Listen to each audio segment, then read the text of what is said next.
Bismillahirrahmanirrahim. Assalamualaikum warahmatullahi wabarakatuh.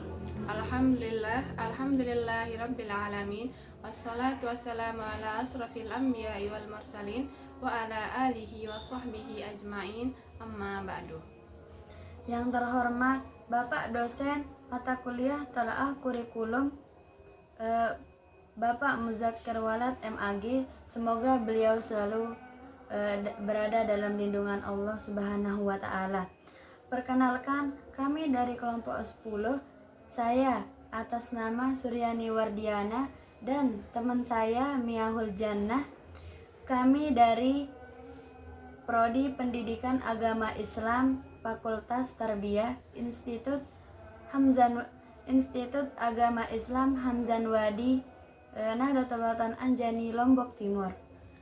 Kami akan membawakan judul yang berkaitan dengan perbandingan kurikulum PAI, KBK, KTSP, dan K13. Udah. Baik, langsung saja. Kurikulum berbasis kompetensi KBK merupakan perangkat rencana pengaturan tentang kompetensi dan hasil belajar yang harus dicapai oleh siswa, penilaian, kegiatan belajar mengajar, dan pemberdayaan sumber daya pendidikan. KBK yang lebih ditekankan adalah kompetensi atau kemampuan apa yang dimiliki oleh setiap siswa setelah melakukan proses pembelajaran tertentu. Sedangkan masalah bagaimana cara mencapainya secara operasional diserahkan kepada guru di lapangan. Yang pertama, hakikat. Hakikat adalah kurikulum yang fokus pada pencapaian kompetensi tertentu yang dapat diukur dengan jelas, baik dalam pengetahuan, keterampilan, maupun sikap. Yang kedua, landasan. KBK berlandaskan pada teori pendidikan yang menekankan pada pencapaian kompetensi siswa melalui pembelajaran yang berbasis pada standar yang dapat diukur. Yang ketiga, prinsip. Fokus pada kompetensi, siswa diarahkan untuk menguasai kompetensi tertentu. Yang keempat, struktur. KBK mengutamakan pembelajaran yang berbasis pada kompetensi, baik kompetensi dasar, materi, maupun penilaian. Struktur kurikulum dirancang agar kompetensi dapat dicapai dengan jelas dan terukur. Yang kelima, kelebihan. Menekankan pada pencapaian kompetensi yang jelas dan terukur. Lebih berfokus pada hasil yang dapat dinilai, meningkatkan kualitas pembelajaran dan referensi pendidikan dengan kebutuhan pasar. Yang keenam, kekurangan. Bisa terlalu fokus pada hasil yang terukur sehingga mengabaikan aspek proses pendidikan yang lebih luas. Mengurangi fleksibilitas dalam pengembangan materi pembelajaran. Selanjutnya, kurikulum tingkat satuan pendidikan atau KTSP. Kurikulum tingkat satuan pendidikan KTSP adalah pemikiran modern dalam perkembangan kurikulum yang menyerahkan kemandirian terhadap suatu pendidikan dan keterlibatan kolaboratif serta memperlancar teknik pembelajaran di sekolah. Yang pertama, hakikat. KTSP merupakan kurikulum yang memberi kelulusan pada masing-masing satuan pendidik untuk mengembangkan kurikulum sesuai dengan karakteristik peserta didik dan potensi daerah.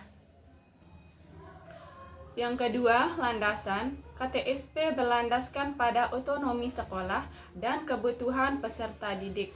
Ini juga berdasarkan pada Undang-Undang Sistem Pendidikan Nasional atau Sisdiknas yang memberikan kebebasan kepada sekolah untuk merancang kurikulum yang sesuai. Yang ketiga, prinsip desentralisasi. Setiap satuan pendidikan memiliki kewenangan untuk mengembangkan kurikulumnya sendiri. Kontekstual, kurikulum disesuaikan dengan kondisi lokal dan kebutuhan siswa. Yang keempat, partisipatif. Mengikut sertakan guru, orang tua, dan masyarakat dalam pengembangan kurikulum. Yang kelima, struktur. KTSP terdiri dari kompetensi dasar yang diturunkan dari standar isi dan standar kompetensi lulusan. Penyusunan kurikulum disesuaikan dengan keadaan dan potensi daerah masing-masing. Yang keenam, kelebihan. Memberikan kelulusan bagi sekolah untuk menggambarkan kurikulum sesuai kebutuhan lokal dan siswa. Mendorong kreativitas dan inovasi dalam pembelajaran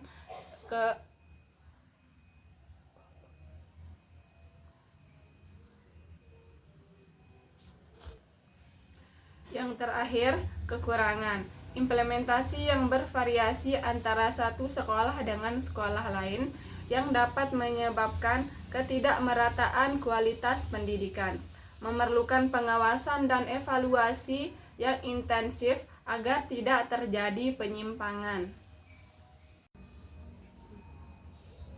Selanjutnya yang ketiga, kurikulum 2013 atau K13. Kurikulum 2013 adalah kurikulum berbasis kompetensi yang dirancang untuk mengantisipasi kebutuhan kompetensi abad 21. Kurikulum 2013 mempunyai tujuan untuk mendorong peserta didik atau siswa mampu lebih baik melakukan observasi bertanya, bernalar, dan mengkomunikasikan atau mempresentasikan apa yang mereka peroleh atau mereka ketahui setelah menerima materi pelajaran. Pelaksanaan penyusunan kurikulum 2013 adalah bagian dari melanjutkan pengembangan kurikulum berbasis kompetensi atau KBK. Yang pertama, hakikat. Hakikat kurikulum 2013 berfokus pada pendekatan yang integratif dan holistik, yang menekankan pengembangan sikap, keterampilan, dan pengetahuan secara bersamaan.